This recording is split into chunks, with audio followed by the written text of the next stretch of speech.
Hello everyone, myself Yashwati Yadav, your educator for Paper 2 Psychology. I welcome you all of you on Utkarsh UGC NET JRF channel. So जैसा कि हम सबको पता है UGC NET दिसंबर 2024 cycle के results already out हो चुके हैं। काफी कैंडिडेट्स ने JRF क्वालिफाई किया, नेट क्वालिफाई किया और PhD के लिए क्वालिफाई किया। उनमें से ही मैं आपको मिलाने जा रही हूँ कि ऐसे कैंडिडेट से जिन्होंने अपने कल्चरल लैंग्वेज में जो है कि JRF क्वालिफाई किया। सो मिस्टर प्रदीप टोकस जिन्होंने 96.77 परसेंटाइल के साथ राजस्थानी भाषा में अपनी कल्चरल लैंग्वेज में JRF क्वालिफाई किया। So I welcome you mister Pradeep Tokas. सबसे पहले मैं आपको बधाई देना चाहूंगी कि आपने राजस्थानी भाषा में JRF क्वालिफाई किया। दर्शकों को अपने बारे में कुछ बताइए। जी थैंक यू मैम। सबसे पहले तो आपको सभी दर्शकों को नमस्कार। मैं प्रदीप टोकस शाहपुरा जयपुर ज़िले का निवासी हूँ।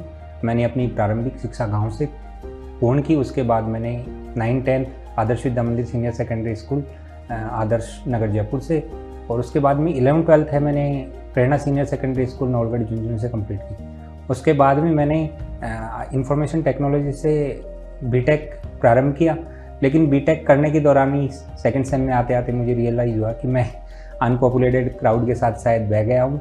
इसलिए मैंने सोचा कि क्यों ना नॉन कॉलेज, अभी तो है जो वर्तमान में नई शिक्षा नीति के तहत 2 डिग्रियाँ अलाउ हैं, लेकिन तब ऐसा था नहीं। तो इसके लिए मैंने राजस्थान यूनिवर्सिटी से नॉन कॉलेज है वो हिस्ट्री, पॉलिटिकल साइंस और सोशोलॉजी में BA के लिए अप्लाई किया। जैसे ही मेरा ग्रेजुएशन कंप्लीट हुआ उसके बाद में मैंने हिस्ट्री से मास्टर्स किया। हिस्ट्री से मास्टर्स करने के बाद मैंने B.Ed किया और देन इसी के साथ मेरा हिस्ट्री से नेट हो चुका था। लेकिन 2-3 बार नेट देने के बाद भी मेरा JRF हो नहीं रहा था और मुझे करना था PhD। तो मैंने सोचा अब क्या किया जाए, तो इसके लिए मैंने राजस्थानी में MA परस्यू किया, जिसका अभी मेरा 24 को लास्ट पेपर था और 22 को है वो राजस्थानी का रिजल्ट आया जिसमें मैंने JRF क्लियर किया। सो आपका राजस्थानी लैंग्वेज चूज करने के पीछे मेन क्या कारण रहा कि आपको इस फील्ड में या फिर राजस्थानी भाषा में आपको JRF क्वालिफाई करना चाहिए, रिसर्च में जाना चाहिए आगे? जी मैम, देखिए मैम, मैं एक ग्रामीण पृष्ठभूमि से बिलोंग करता हूँ और यहाँ तक देखा जाए तो आधुनिक हिंदी साहित्य के पितामह भारतेंदु हरिश्चंद्र जी ने कहा भी है, निज भाषा उन्नति है सब उन्नति को मूल, बिन निज भाषा ज्ञान के मिटे नहीं है कसूल। तो ऐसा ही कुछ मेरे साथ हो रहा था, क्योंकि परिवेश में आसपास है वो ढूंढाड़ रीजन से बिलोंग करता हूँ, तो लैंग्वेज तो बोली जा ही रही थी। मुझे सिर्फ दिक्कत आ रही थी थोड़ा बहुत लिखने में। जैसे MA के एग्ज़ाम दिए तो उसमें तो लिखने में थोड़ी सी दिक्कत आ रही थी, लेकिन वो कोई ऐसा बड़ा मेजर इशू नहीं था जिसको अपन है वो सोल्व ना कर सके। तो जब राजस्थानी से जब MA किया तो इसके लिए वो वर्धमान महावीर ओपन यूनिवर्सिटी कोटा से नॉन कॉलेज के तौर पे फॉर्म अप्लाई किया, और उसकी तरफ से यूनिवर्सिटी की तरफ से हमको बुकलेट मिलती है।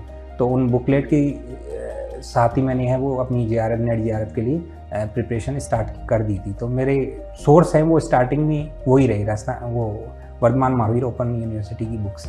ठीक है। और इसके अलावा एक और बात पे मैं फोकस करना चाहूँगी कि आप स्टार्टिंग में IT फील्ड से थे, फिर उसके बाद ये एकदम से जो स्विच था, मतलब इसके मेजर क्या कारण रहे और मतलब क्यों आप इस फील्ड में आए? जी मैम, मेजर कारण ये रहा कि जब 21वीं शताब्दी के प्रारंभिक दशक में IT में बूम आया हुआ था, तो सभी जब इस ओर जा रहे थे तो शायद मैं भी यही सोच के इस ओर चला गया कि भविष्य अच्छा होगा। लेकिन इसी दौरान क्या हुआ, 2009 आते आते रामलिंगम राजू का वो सत्यम घोटाला हो चुका था, 2008 का इकोनॉमिक रिसेशन आ चुका था। तो साथ वाले जो सीनियर्स थे उनके भी प्लेसमेंट बहुत अच्छे जा नहीं रहे थे। तो मैंने सोचा इसमें तो कुछ फ्यूचर अपना शायद अच्छा हो ना पाए। दूसरी बात है वो घर से दूर रहना, क्योंकि अब अगर IT में आपको काम करना है तो आपको जाना पड़ेगा या तो बेंगलोर जाना पड़ेगा नॉर्थ इंडिया में, या आपको हैदराबाद जाना पड़ेगा, या नोएडा वगैरह, दिल्ली वगैरह। तो एक वो भी इशू था, क्योंकि मम्मी और पापा की तबीयत वगैरह, हेल्थ वगैरह के इशू थे, जॉइंट फैमिली थी, तो वो सब देखना था, इस वजह से मैम। ओके। और उसके अलावा राजस्थानी लैंग्वेज चूज करने में एक तो आपका जो कल्चर वाला भी है, तो आप थोड़ा रिलेट कर पा रहे थे कहीं ना कहीं, राइट? जी, उस वजह से आपने चूज किया। और दूसरा आपका इंटरेस्ट भी। जी मैम, इंटरेस्ट भी, क्योंकि आसपास के परिवेश में है वो ये भाषा थी चारों ओर, हर कोई बोल रहा था। आज भी मैं गांव में ही रहता हूं, तो हम ढूंढाड़ी में बात करते हैं, ऐसा नहीं है कि हिंदी वगैरह में बात करते हूँ। तो वो कल्चरल परिवेश मिला हुआ था, तो मुझे कोई ऐसी दिक्कत हुई नहीं पढ़ाई के दौरान। बस लिखने के दौरान थोड़ी सी दिक्कत हुई, वो भी प्रयास करने के साथ साथ है वो थोड़ी दूर हो गई। ओके, तो आपने राजस्थानी भाषा में JRF किया, राइट? तो इसमें आपको कंटेंट सिलेक्शन में भी काफ़ी प्रॉब्लम आई होगी, क्योंकि राजस्थानी भाषा सिर्फ राजस्थान वाले लोग मेजोरिटी में बोलते होंगे। जी तो इसमें फिर रिसोर्सेस आपने क्या यूज़ करे? जी मैम, रिसोर्सेज का सबसे बड़ा इशू था, क्योंकि ना तो कोई ऑनलाइन कोचिंग वगैरह अवेलेबल थी, ना ही कोई टेस्ट सीरीज वगैरह अवेलेबल थी।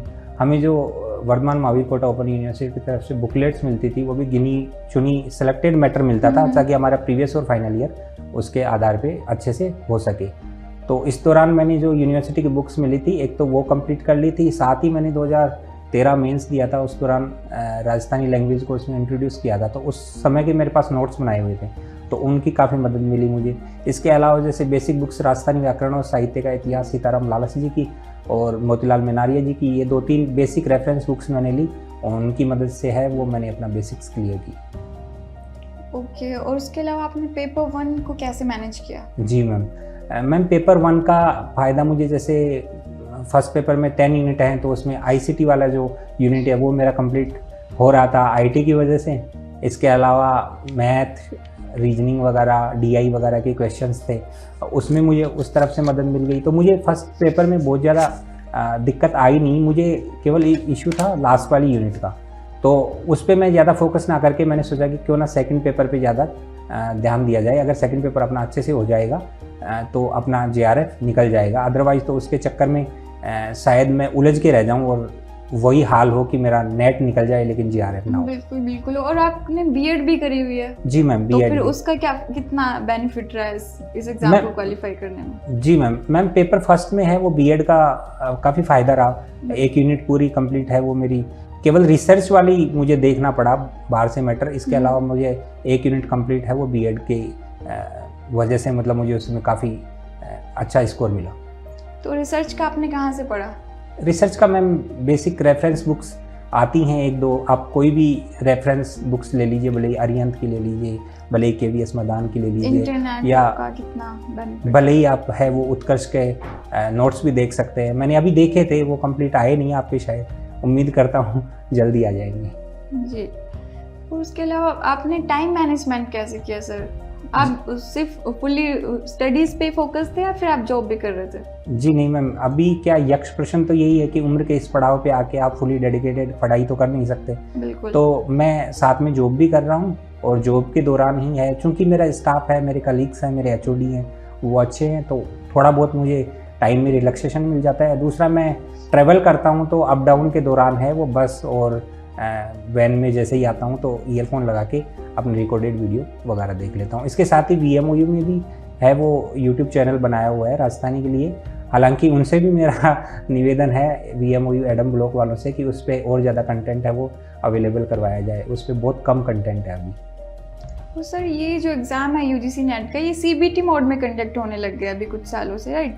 तो इसमें जो वहाँ पे स्क्रीन पे टाइम मैनेजमेंट करने में, उसमें भी बच्चों को प्रॉब्लम आती है, क्योंकि राजस्थानी भाषा में टेस्ट सीरीज भी अवेलेबल नहीं होगी जहाँ तक मेरा आइडिया है। तो फिर उसका आपने कैसे मैनेज किया? क्योंकि वो स्क्रीन वाला फोबिया होता है, CBT मोड में लोग कंफर्टेबल नहीं हो पाते जल्दी से। जी मैम, CBT मोड पे मेरा ये था, IT के दौरान है वो मुझे ज़्यादा दिक्कत हुई नहीं, लेकिन जब मैं UGC नेट हिस्ट्री से किया तो मेरे है वो लास्ट में कॉम्प्रिहेंसिव के क्वेश्चंस छूट गए थे, और वो क्वेश्चन बड़े इजी थे। अगर आप उसको पूरे को करते तो आपको पूरे में पूरे मार्क्स इजीली मिल जाते। स्कोरिंग पार्ट होता है कॉम्प्रिहेंसिव। तो उसके बाद में मैंने थोड़ा सा शेड्यूल यूज किया कि कॉम्प्रिहेंसिव में देखता, वो हमेशा पेपर के लास्ट में मिला मुझे। तो मेरी कोशिश ये रहती थी मैं पहले सेकंड पेपर अटेम्प्ट करूँ तो कॉम्प्रिहेंसिव पहले कर लेता था। ओके।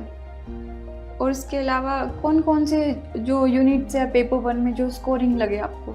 मैम, पेपर फर्स्ट में लॉजिकल रीजनिंग वगैरह हो गई, DI वगैरह हो गया। DI। अगर कोई बच्चा है वो थोड़ा बहुत साइंस बैकग्राउंड से है, थोड़ा बहुत अगर इंटरेस्ट है मैथ रीजनिंग की तरफ, तो मुझे लगता है ये स्कोरिंग है सबसे ज़्यादा। ओके। तो और पेपर 2 में आप कौन से यूनिट्स को हाईलाइट करना चाहोगे जो कि स्कोरिंग है और बच्चों को पढ़ना चाहिए जो इस फील्ड में जाना चाह रहे हैं उनको? जी मैम, पेपर 2 में है वो पहली यूनिट आती है राजस्थानी लैंग्वेज वगैरह की आती है। तो चूँकि बचपन से बोलते आ रहे हैं, पढ़ते भी आ रहे हैं, तो मुझे उसमें कोई दिक्कत नहीं है। इसके अलावा है वो गद्य और पद्य साहित्य है, उसमें भी बहुत ज़्यादा दिक्कत हुई नहीं। इसके अलावा राजस्थान से रिलेटेड जो आसपास के परिवेश में जो लोकोक्तियाँ कहावतें RD वगैरह जिनको बोलते हैं, हाँ। तो वो हमारे आसपास चलन में थी, तो बहुत ज़्यादा ऐसी दिक्कत हुई नहीं मुझे। एक केवल लास्ट की आप रिलेट कर पा रहे हैं। हाँ, लास्ट की मुझे एक यूनिट में दिक्कत हुई थी बस, उसका है वो ऑनलाइन मदद ली और देन हो ही गया। ओके। और उसके अलावा सर पेपर 1 और पेपर 2 को कितना टाइम देना चाहिए आपके हिसाब से इस एग्ज़ाम में? जी मैम, मैम समय का सबसे बड़ा इसमें रोल रहता है। तो मैंने ऐसे किया था, पेपर फर्स्ट के लिए मैंने 20% टाइम और पेपर सेकंड के लिए 80% टाइम ऐसे रिजर्व कर रखा था कि मुझे इतना टाइम इसको देना है, इतना टाइम इसको देना है।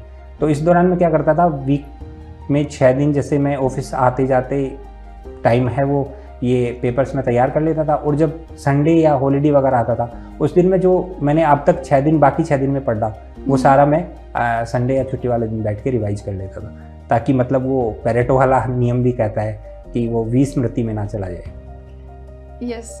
तो आपने ये तो प्रिपरेशन के दौरान टाइम मैनेजमेंट किया, राइट? और उसके बाद जो एग्ज़ाम के टाइम पे जब आपने पेपर अटेम्प्ट किया उसमें टाइम को कैसे डिवाइड किया पेपर 1 और 2 में?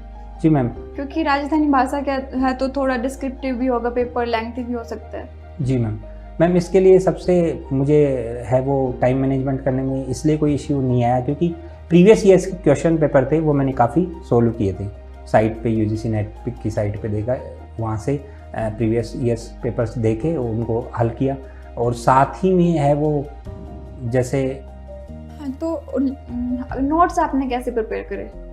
मैम नोट्स का ये है, जैसे एक तो VMOU से हमें जो बुकलेट मिली थी हाँ, वो प्रिपेयर आपका बेस तो ऑलरेडी बन ही चुका होगा। जी मैम, 2013 मेंस के जो नोट्स बनाए थे उसकी मुझे हेल्प मिली, और इसके साथ ही जो मैंने रेफरेंस बुक्स बताई आपको उसमें से जो भी मुझे इम्पोर्टेंट लगा वो उनके हाईलाइट कर लेता था, बुलेट पॉइंट्स के फॉर्म में लिख लेता था कि ये इम्पोर्टेंट है, और प्रीवियस ईयर्स के पेपर्स देखता तो जहाँ जहाँ मुझे उसके आसपास जो क्वेश्चन लगते कि यहाँ है वो क्वेश्चन आ रहे हैं तो ये स्कोरिंग पार्ट है, तो उसके आसपास की चीज़ें मैं देख लेता था। तो मतलब ये रिसोर्सेस इनफ है JRF के लिए? जी मैम, मेरे हिसाब से राजस्थानी के लिए इनफ है। अगर आपके मतलब जड़ें ग्रामीण पृष्ठभूमि से जुड़ी हुई हैं तो आपको बहुत ज़्यादा दिक्कत का सामना नहीं करना पड़ेगा। और उसके अलावा एक और चीज़ मैं आपसे पूछना चाहूँगी, अगर कोई बच्चे राजस्थानी लैंग्वेज में फ्यूचर बनाने की सोच रहे हैं, रिसर्च में जाने की सोच रहे हैं, फिर टीचिंग में इस फील्ड में, तो आगे क्या स्कोप है इसके? जी मैम, ये यक्ष प्रश्न मेरे सामने भी है। अभी JRF होने के बावजूद भी मैं PhD में इनरोल कहाँ करवाऊँ ये समस्या है, क्योंकि अभी महर्षि दयानंद सरस्वती यूनिवर्सिटी अजमेर में तकरीबन 661 पोस्ट आई हुई है PhD के लिए, हाँ। लेकिन उनमें एक सिंगल पोस्ट है वो राजस्थानी के लिए नहीं है। तो मैं सभी दर्शकों से भी मेरी रिक्वेस्ट है कि अगर आपको कहीं पता लगता है कि उस कॉलेज में यूनिवर्सिटी में है वो PhD के लिए राजस्थानी से सीट हैं, तो मुझे प्लीज़ आप कमेंट में कमेंट डाल सकते हैं। बिल्कुल। और उसके अच्छा ठीक है, तो आप और असिस्टेंट प्रोफेसरशिप में जाने का क्या प्लान्स है? जी मैम, असिस्टेंट प्रोफेसर में बिल्कुल अगर आई होती वैकेंसी तो निश्चित रूप से मैं इसी तरफ जाता, लेकिन अभी ये भी दुर्भाग्य है कि इस बार असिस्टेंट प्रोफेसर की वैकेंसी में भी सिंगल पोस्ट है वो राजस्थानी की नहीं है, तो उधर अभी तो कुछ हो नहीं सकता। लास्ट ईयर ज़रूर आई थी लेकिन इस बार नहीं है। मैम उम्मीद करते हैं आगे आएगा कुछ। राजनीतिक मंचों पे है वो ये मांग भी की जा रही है कि राजस्थानी को संवैधानिक मान्यता दी जाए, तो अगर ऐसा कुछ होता है तो और ज़्यादा बेहतर अवसर यहाँ के लोगों के लिए मिलेंगे। और ये दुर्भाग्य की बात है मैम, नेपाल में राजस्थानी को संवैधानिक मान्यता है, USA में है, अमेरिकी कांग्रेस में, वहाँ पे राजस्थानी को विदेशी भाषा के तौर पे मान्यता मिली हुई है, लेकिन अभी यहाँ पे अपने राजस्थान में वो राजस्थानी को मैड भाषा को वो संवैधानिक मान्यता के लिए प्रयास किए जा रहे हैं। ठीक है, तो फ्यूचर जो एस्पिरेंट्स हैं उनको आप क्या लास्ट मिनट टिप्स देना चाहोगे? जी मैम, रिवीजन के लिए और फिर किस तरह से पेपर अटेम्प्ट करें, टाइम मैनेजमेंट और स्ट्रैटेजी आप एक बार थोड़ा समराइज कर दीजिए। जी मैम, सबसे पहले तो पेपर फर्स्ट के लिए अगर आपका इंटरेस्ट मैथ, रीजनिंग, DI वगैरह में है तो आप कोशिश कीजिए सबसे पहले आप उनको कर लीजिए। हो सके तो रिसर्च वाला पोर्शन, चूँकि मुझे थोड़ा लेंदी लगता था, थोड़ा टफ लगता था, तो मैं रिसर्च वाले पेपर को सबसे लास्ट में करता था। ये कैंडिडेट की अपनी अपनी चॉइस के आधार पे है, वो उनका क्या स्ट्रॉन्ग पोर्शन है और क्या उनका है वो कमजोरी है, तो वो अपने उस हिसाब से तैयार करें। रही बात पेपर सेकंड की, तो पेपर सेकंड में चूँकि मैंने हिस्ट्री से जब नेट किया था तो मेरा कॉम्प्रीहेंसिव के क्वेश्चन छूट गए थे, तो मेरी यही अप्रोच थी कि मैं कॉम्प्रीहेंसिव से स्टार्ट करूं ताकि मुझे कम से कम वो 5 क्वेश्चन 10 क्वेश्चन वहाँ से सिक्योर गेन हो सकें। बिल्कुल। तो sir thank you so much. Thank you बहुत बहुत धन्यवाद।